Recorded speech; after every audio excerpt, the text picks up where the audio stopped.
وَأَحَلَّ اللَّهُ الْبَيْعَ وَحَرَّمَ الرِّبَا۔ اللہ رب العزت کی ذات نے بیع کو حلال کیے اور ربا کو، سود کو حرام کیے۔ ٹھیک ہے،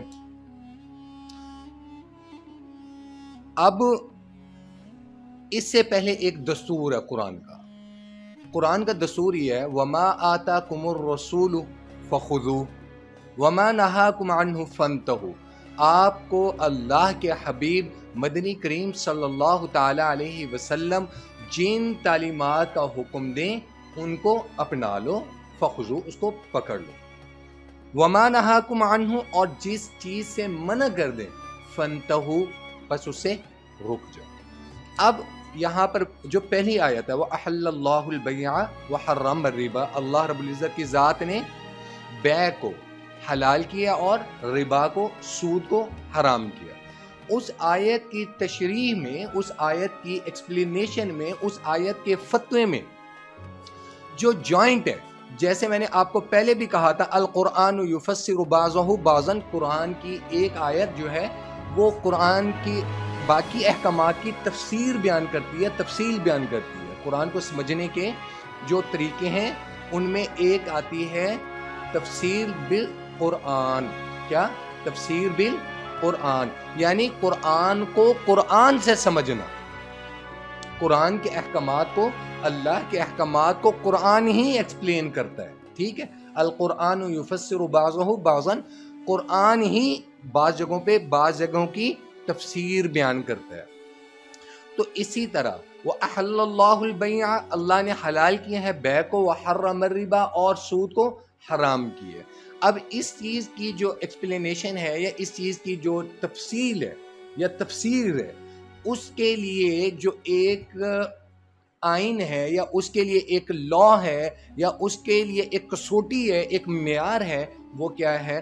وَمَا آتَاكُمُ الرَّسُولُ فَخُذُوهُ، جو اللہ کا رسول آپ کو دے اس کو تھام لو، وَمَا نَهَاكُمْ، اور جس چیز سے منع کریں، فَانْتَهُوا، پس رک جاؤ۔ ٹھیک ہے، اب ہمارا جو لیکچر چل رہا تھا کہ سود کی حرمت کے بارے میں، ٹھیک ہے، اللہ رب العزت کی ذات نے سود کو حرام قرار دی ہے۔ کسی پورے قرآن میں تمام احادیث میں کسی چیز کے بارے میں اتنی سخت وعید اور اتنے سخت احکامات اللہ رب العزت کی ذات نے نہیں دیے جتنا اللہ رب العزت کی ذات نے سود کے بارے میں کہا ہے۔ فَإِن لَّمْ تَفْعَلُوا فَأْذَنُوا بِحَرْبٍ مِّنَ اللَّهِ وَرَسُولِهِ۔ آپ زنا کو اٹھا کر دیکھ لیں، آپ قتل کو اٹھا کر دیکھ لیں، آپ معاشرے کی یا حقوق کی کسی بھی برائی کو آپ اٹھا کر دیکھ لیں، اللہ رب العزت کی ذات نے اس پہ اتنی سخت وعید نہیں دی۔ فَإِن لَّمْ تَفْعَلُوا، اگر آپ لوگ ایسا نہیں کرو گے، فَأْذَنُوا، تو جان لو، پریکاشن ہے یہ، خبردار ہو جاؤ، بی اٹینٹیو، فَأْذَنُوا، بی اٹینشن، الرٹ ہو جاؤ، بِحَرْبٍ مِّنَ اللَّهِ وَرَسُولِهِ، یہ چیز کیا ہے؟ اللہ اور اس کے رسول سے اعلان جنگ ہے۔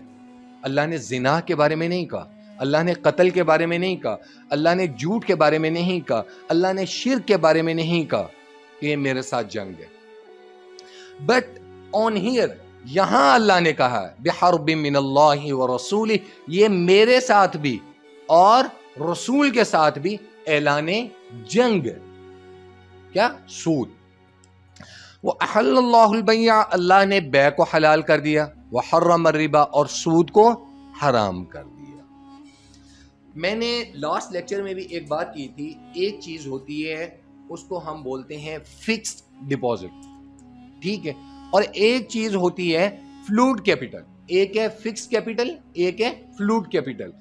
فکسڈ کیپٹل یہ ہے، اس کی میں آپ کو مثال دیتا ہوں کہ آپ کسی سے 10 لاکھ روپیہ لیتی ہیں، 10 لاکھ روپے لینے کے بعد جو 10 لاکھ روپے دینے والا ہے نا، وہ آپ کے ساتھ فکس کر لیتا ہے کہ بھائی آپ کو نفع ہو، آپ کو نقصان ہو، آپ صحیح کرو، آپ غلط کرو، آئی ڈیم کیئر، مجھے آپ نے اتنی پرسنٹیج آپ نے دینی ہے. یہ چیز کیا ہو گئی؟ فکسڈ ہو گئی. اب وہ جو چیز ہے، وہ جو 10 لاکھ روپے ہے، وہ بڑھ کے 12 بھی ہو سکتا ہے، وہ بڑھ کر 15 بھی ہو سکتا ہے، یا وہ گھٹ کر 8 بھی ہو سکتا ہے. اب اگر 8 ہو گیا، 12 ہو گیا، 15 ہو گیا، اس سے جو رقم دینے والا ہے نا، اس کو کوئی فرق نہیں ہے، اس لیے کہ اس نے تو فکس کی ہے. فرض کرو وہ یہ کہتا ہے کہ میں نے آپ کو 10 لاکھ روپے دیے ہے. ایک ایگزامپل ہے کہ میں آپ سے مہینے کے بعد نا میں آپ سے 50 لاکھ روپے لے لوں گا، اور 50,000 روپے لے لوں گا، یا 60,000 روپے لے لوں گا، 40,000 لے لوں گا، یا کوئی بھی اماؤنٹ وہ آپ سے فکس کر لیتے ہیں. اب چاہے آپ کو وہ نفع ہو چاہے نقصان ہو، اس نے آپ کے ساتھ جو چیز پہلے فکس کر لی ہے، یہ حرام.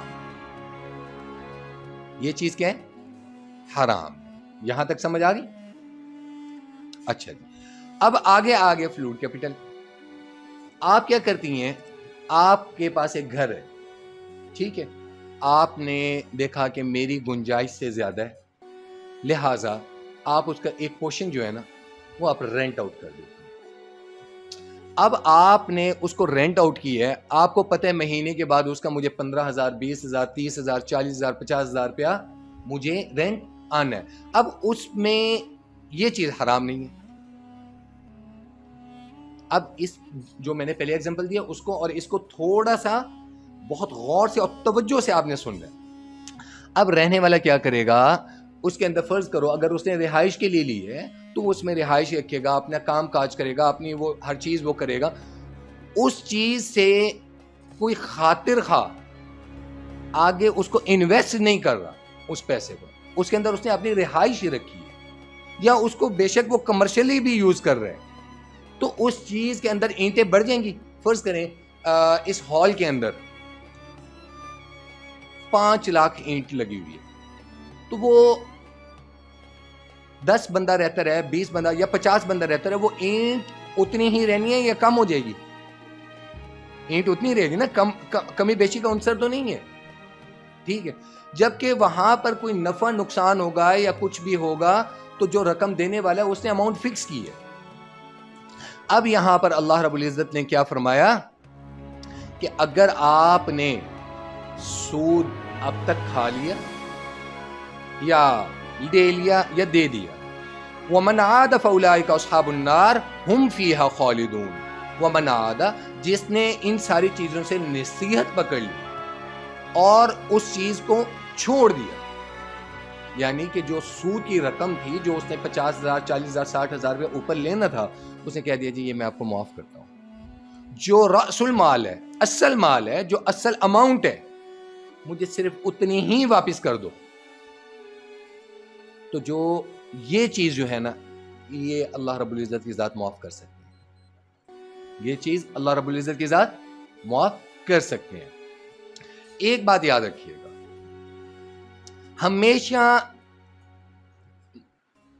چھوٹے لیول پہ دیکھا جائے، نیشنل لیول پہ دیکھا جائے یا انٹرنیشنل لیول پہ دیکھا جائے، یہ سب سے اہم پوائنٹ میں آپ کو بتا رہا ہوں. سود کی وجہ سے 3 نقصانات لازمی ہوتے ہیں. نمبر 1، جس ملک میں یا جس نیشن میں سود ہوگا نا یا سودی نظام ہوگا، وہاں بے روزگاری بڑھ جائے. آپ کے جو بے روزگاری کے یا ان امپلائمنٹ کے جو ٹاپکس آئیں، ان کے اندر جو آپ نے کازز آپ ایکسپلین کرتے ہیں، تو ان میں ایک کاز کیا ہے؟ وہ یہ بھی ہے، ٹھیک ہے. جہاں پر سودی نظام ہوگا یا سودی کاروباری نظام ہوگا، وہاں پر بے روزگاری زیادہ ہوگی. اور دوسری چیز کیا ہوگی؟ جس ملک وہاں پر دوسرا کیا ہوگا؟ انٹرسٹ ریٹ جو ہوگا نا، شرح سود جو ہوگی وہ بڑھ جائے گی. اور ہمیشہ جب بھی جس ملک میں بھی شرح سود بڑھے گی، وہاں پر مہنگائی آٹومیٹکلی زیادہ ہو جائے گی. تیسری چیز، اس میں افراط زر ہوگا، انفلیشن ہوگا. پیسہ جو ہوگا نا وہ لمیٹڈ ہاتھوں میں محدود ہو کے رہ جائے. جب یہ چیز آ گئی تو باقی وہ پھر جو رعایا والا کانسیپٹ ہوگا، غلام والا کانسیپٹ ہوگا، وہ چیز آ جائے گی. اور یہ اس کو ہم وکشیس سرکل بھی کہتے ہیں، یعنی دائرہ خبیثہ. اردو میں کیا کہتے ہیں؟ دائرہ خبیثہ. یہ وکشیس سرکل ہے. نظام اٹھا کر دیکھ لیں, آپ بڑے سے بڑے ممالک کو دیکھ لیں, آپ امریکہ کو دیکھ لیں. آج کل اس وقت امریکہ کی کیا کنڈیشن ہے؟ ہی از نیئر ٹو ڈیفالٹ. ایسا ہے کہ نہیں ہے سر؟ وہ نیئر ٹو ڈیفالٹ ہے. کیا سودی نظام ہے؟ اور لاسٹ لیکچر میں بھی میں کہہ چکا تھا, جو یہ جو سود ہے اور سودی نظام کی جو بنیاد ہے, یہ بیسیکلی یہود کی, یہ شخص ہے نا, یہود کی جان ہے سود. اللہ رب العزت کی ذات نے یہ امت مسلمہ کے لیے, ایک امت مسلمہ کی میں بات کر رہا ہوں, یہ ان کے لیے تو ایک الارمنگ ہو گئی نا. کیوں؟ فَإِن لَّمْ تَفْعَلُوا فَأْذَنُوا بِحَرْبٍ مِّنَ اللَّهِ وَرَسُولِهِ. اللہ اور اس کے رسول سے اعلان جنگ. اب آتے ہیں سلوشن کی طرف کہ اس کا سلوشن کیا ہے. اور میں لاسٹ لیکچر میں بھی آپ کو بتا چکا تھا کہ سود کا جو متضاد ہے یا سود کی جو ضد ہے وہ کیا ہے؟ انفاق فی سبیل اللہ. انفاق فی سبیل اللہ, اللہ کے راستے میں خرچ کرنا. اللہ کے راستے میں خرچ کرنا, صدقات, خیرات, زکات, عشر, اس کا نظام, اس کا سسٹم پراپر اور پورا پورا ہونا چاہیے.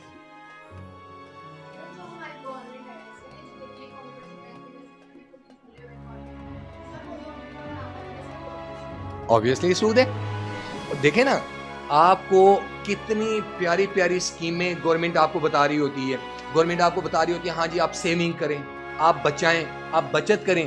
آپ بچت اس لیے نہ کریں کہ آپ بچت کریں گی, آپ کی فرض کریں 1 لاکھ روپے تنخواہ ہے, آپ بچت, آپ کا جو خرچ ہے وہ 60,000 ہے, 70,000 ہے, آپ نے بچت کی, باقی بچ گیا 40,000. تو جو 40,000 روپے وہ گورنمنٹ آپ کو یہ نہیں کہہ رہی کہ آپ بچا کر غریب غربا پہ خرچ کریں, اپنے جو آپ کے غریب عزیز و قریب ہے, رشتہ دار ہیں, ان پہ خرچ. نہیں, وہ آپ سے کہیں گے کہ آپ یہ ہمارے بینک میں جمع کرائیں, ہم آپ کو بڑے سہانے خواب اور بڑے سہانے انٹرسٹ ریٹ اور بڑی اچھے مارجن اور بڑے اچھے مارک اپ وہ آپ کو ڈیزائن کر کے وہ دیں گے. تو یہ ضد کس کی ہو گئی؟ انفاق فی سبیل اللہ کی. تو یہ جتنا بھی یہ نظام ہے, یہ سیونگ سسٹم ہے بینکوں میں یا باقی, یہ سود کی ہی ٹرمز ہیں. نہیں, آپ انہی بینکنگ سسٹم کو اسلامک سسٹم میں لے آؤ. اب اسلامک سسٹم کیا ہے؟ اس میں ایک چیز آتی ہے سرپلس ویلیوز, جو اکنامکس کے نا وہ اس ٹرمز کو سمجھتے ہیں کہ اس میں آ گئی سرپلس ویلیوز, انفاق فی سبیل اللہ. مثلا ایک میں آپ کو مثال دیتا ہوں, آپ کی 1 لاکھ روپے تنخواہ ہے, 1,20,000 روپے تنخواہ آپ کی, یا واٹ ایور جتنی بھی ہے. آپ کو پتہ ہے کہ میرا اتنا خرچ ہے اور اس خرچ کے بعد میرے پاس اتنی اماؤنٹ بچ جاتی ہے. آپ اس کو اکٹھا کریں, آپ کے کسی عزیز و قریب میں, آپ کے بہن بھائیوں میں, آپ کے ماما, چاچا, تایا, کزن, واٹ ایور کوئی بھی ہے, وہ غریب ہے, یا تو آپ اس کی ویسے ہی مدد کر دیں, اللہ کے راستے میں بغیر ہیل و حجت آپ اس کی مدد کر دیں. یہ اللہ کے نزدیک ہے, وَأَن تَصَدَّقُوا خَيْرٌ لَكُمْ, اللہ کے نزدیک سب سے اعلیٰ ترین صدقہ, کہ آپ اس کو بوسٹ کرنے کے لیے, اس کو سٹینڈ ٹو کرنے کے لیے, اس کو اس کے پاؤں پہ کھڑا کرنے کے لیے آپ اس کو ہیلپ آؤٹ کریں. ایک سیکنڈ کیا ہے, آپ اس کو قرض دے دیں, اس کا کاروبار ڈوب رہا ہے, آپ اس کو کچھ نہ کچھ آپ اس کو قرض دے دیتے ہیں اور کہہ دیتی ہیں کہ جی یہ میں آپ کو ہیلپ آؤٹ کر رہی ہوں, ٹھیک ہے, آپ اپنا بزنس بوسٹ کر لیں, میری جتنی اماؤنٹ بنتی ہوگی آپ مجھے, جو میری اصل اماؤنٹ ہے, آپ نے 5 لاکھ دیا تو 5 لاکھ ہی مجھے دے دیں, ٹھیک ہے. پہلے آپ اپنے بزنس کو سٹیبل کر لیں, آپ اپنے آپ کو بوسٹ کر لیں. یہ دوسرا درجہ ہے, یہ اللہ کے نزدیک دوسرا درجہ ہے. اب تیسرا درجہ ہے مزاربت کا. تیسرا درجہ کیا ہے؟ مزاربت. یہ اللہ کے ہاں نہ برا ہے, نہ حرام ہے, نہ حرام نہیں ہے, حلال ہے, لیکن اس میں آپ کو اجر نہیں ملنا.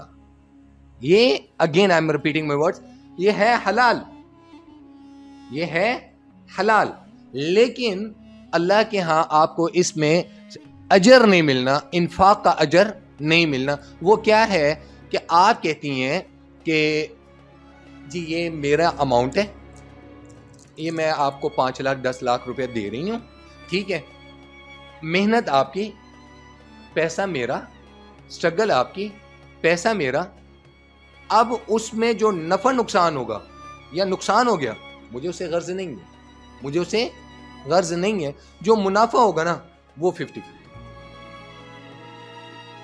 وہ 50-50۔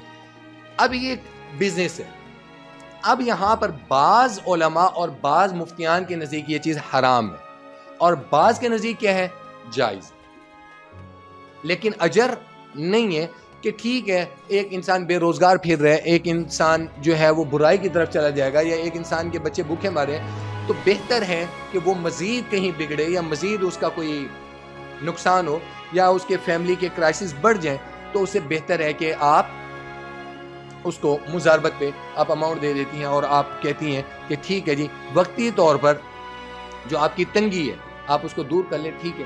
یہ چیز آ جاتی ہے مزاربت میں کہ رقم میری ہوگی اور کام وہ کرے گا، لہٰذا اس پہ جو بچت ہو جائے اس میں میرا بھی حصہ ہوگا، اگر نقصان ہو گیا تو وہ جو نقصان ہوگا نا وہ سارے کا سارا تمہارا ہے، میرا نقصان سے لینا دینا نہیں ہے، میری اماؤنٹ جو ہے وہ اتنی کی اتنی موجود ہے۔ اب اس پہ جو منافع ہے نا وہ تم نے دینا ہی دینا ہے۔ اب یہ چیز جب آپ یہ کہیں گی نا کہ سارے کا سارا نقصان ہی تمہارا ہے،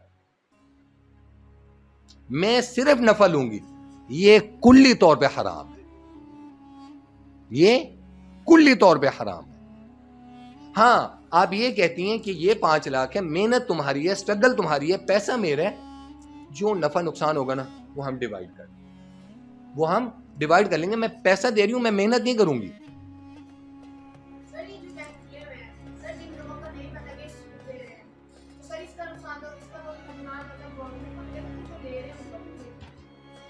بڑا اچھا کوشچن کیا، بیٹا آپ مجھے ایک چیز کا جواب دو، آج کے دور میں اتنی سینئر اسٹوڈنٹ ہو کے اور پریکٹیکل ہو کے آج کے دور میں ممکن ہے کہ کسی کو نہ پتا ہو کہ یہ جو میں اکاؤنٹ کھلوا رہا ہوں یا کھلوا رہی ہوں اس بینک میں پروفٹ اینڈ لاس دیا جاتا ہے کہ نہیں؟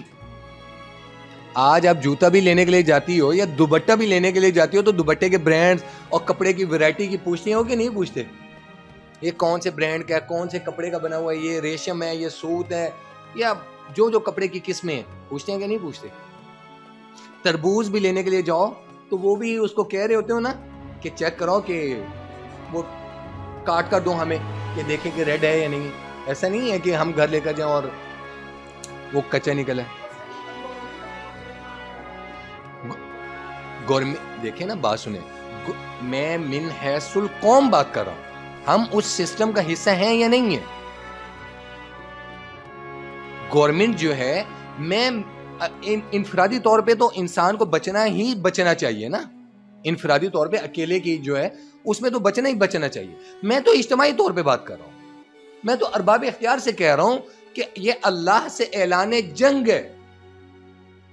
جو چیز، جو بزنس یا جو سلطنت، میں نے جیسے ابھی آپ کو امریکہ کی مثال دی ہے، یا وہ بڑی سے اس سے پہلے چلے جائیں، ماضی میں چلے جائیں، کوریا تباہ ہوا کہ نہیں ہوا؟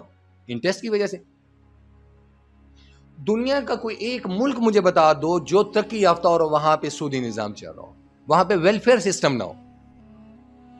جو قرآن کا دستور ہے، جو رسول اللہ کا دستور ہے، جو اللہ رب العزت نے کانسٹیٹیوشن دے دی ہے، اس کی آپ مخالفت کیوں کر رہے ہو؟ آپ اس پہ اللہ سے اعلان جنگ کیوں کر رہے ہو؟ انفاق فی سبیل اللہ کو کیوں نہیں بڑھاتے؟ آپ زکوٰۃ کو کیوں نہیں بڑھاتے؟ زکوٰۃ کا نظام وہ صحابہ رضوان اللہ تعالی علیہم اجمعین والا کیوں نہیں لاتے کہ جس حساب سے خلفائے راشدین زکوٰۃ اکٹھی کرتے تھے اور بعد میں تقسیم کرتے تھے، خزانے بھرے ہوتے تھے؟ یہ ایک ٹائم آ گیا تھا حضرت عمر بن عبدالعزیز کے دور حکومت میں کہ وہاں پہ زکوٰۃ لینے والا کوئی نہیں تھا۔ انفاق فی سبیل اللہ آپ صرف اجتماعی طور پہ نہیں، آپ اپنی سوسائٹی میں، اپنے ارد گرد میں بہت سے سفید پوش لوگ وہ ہیں جو کسی کے آگے ہاتھ نہیں پھیلانا چاہتے، نہیں پھیلاتے، لیکن محلے میں پتہ ہوتا ہے، آپ ان کو ہیلپ آؤٹ کیوں نہیں کرتے؟ آپ ان کو سٹینڈ ٹو کیوں نہیں کرتے؟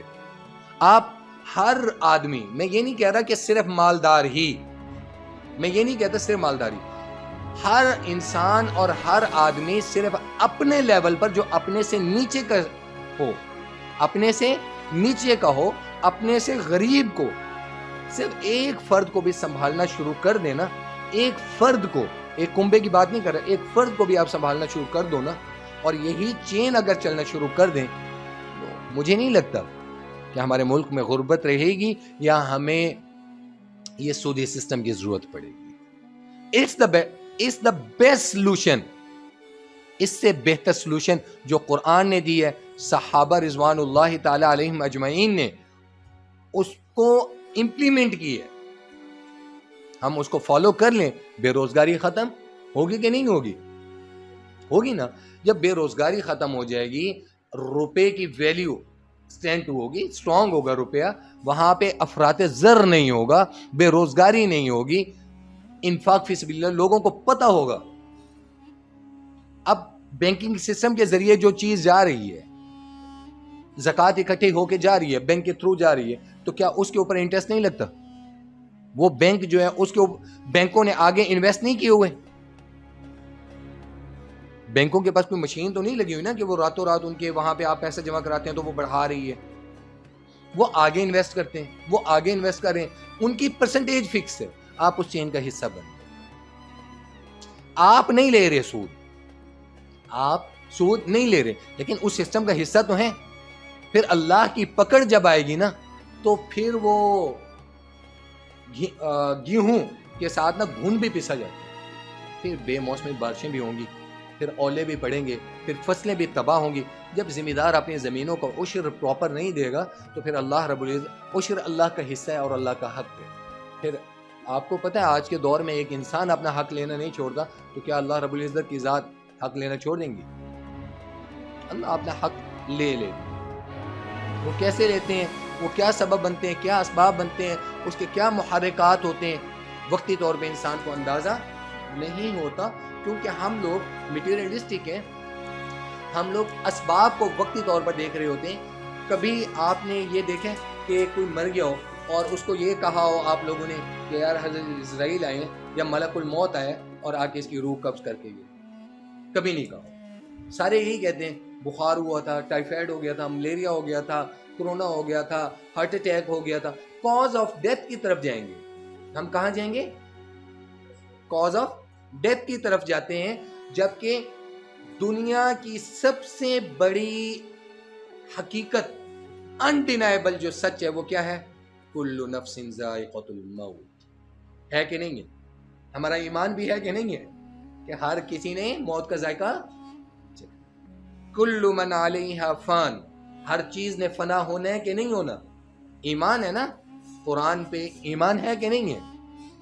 لیکن ہم کاز آف ڈیتھ پہ جائیں گے، ایکسیڈنٹ ہوا ہے، ہارٹ اٹیک ہوا ہے، بخار ہوا ہے، یا جو بھی کاز ہوگی، ہم کاز کی طرف جائیں گے، ہم کاز کو ڈسکس کریں گے، ہم بیماری کو ڈسکس کریں گے، لیکن جو اصل ہے کبھی ہم یہ نہیں کہیں گے کہ وقت مقرر تھا، یہ اپنے حصے کی زندگی جی چکا تھا، اس کا وقت تھا، اللہ کی قضا تھی، اللہ کی طرف سے اللہ کی رضا تھی۔ ہم ان چیزوں کو ڈسکس نہیں کرتے، ہم کازز کو، ہم ایکسکیوزز کو ڈسکس کرتے ہیں۔ تو اسلام میں کازز یا ایکسکیوزز نہیں ہے۔ اسلام میں، میں نے پہلے بھی آپ سے کہا تھا، اسلام میں یہ نہیں ہے فَتُؤْمِنُونَ بِبَعْضِ الْكِتَابِ وَتَكْفُرُونَ بِبَعْض، کہ جو آپ کی من چاہی ہو وہ آپ اس کو ایکسیپٹ کر لو، جو آپ کی من چاہی نہ ہو، جو آپ کی پسند کی نہ ہو، اس کو ڈینائی کر دو۔ ایسا نہیں ہو۔ فَمَا جَزَاءُ مَن يَفْعَلُ ذَلِكَ مِنكُمْ إِلَّا خِزْيٌ فِي الْحَيَاةِ الدُّنْيَا وَيَوْمَ الْقِيَامَةِ يُرَدُّونَ إِلَىٰ أَشَدِّ الْعَذَابِ وَمَا اللَّهُ بِغَافِلٍ عَمَّا تَعْمَلُونَ۔ اللہ جانتا ہے ہر چیز کو۔ پھر ہم ایکسکیوزز بنائیں، جی وہ ایسا تھا، وہ یہ تھا، وہ تھا، یا کازز کی طرف جائیں، ایسا نہیں ہے۔ اللہ تو دلوں کے حال جانتا ہے، اللہ نیتوں پہ فیصلے فرماتا ہے، اللہ ارادوں پہ فیصلے فرما دیتے ہیں۔ تو یہاں تک سمجھ آ گئی؟ یہ سلوشن ہے. کبھی بھی میری ارباب اختیار سے بھی یہی ہے, میری جو ینگ جنریشن ہے, میری آپ لوگوں سے بھی یہی ہے, اور میرے تمام سننے والوں سے یہی ریکویسٹ ہے کہ کبھی کوئی قوم, کوئی ملک, کوئی طاقتور نظام اللہ سے اعلان جنگ کر کے نہیں جیت سکا. تاریخ اٹھا کر دیکھ لیں, کیا نمرود جیتا, فرعون جیتا, حامان جیتا, شداد جیتا؟ 12 سال محنت کی تھی شداد نے اپنی جنت بنانے میں. 12 سال ایک قدم ملک الموت نے نہ رکھنے دیا.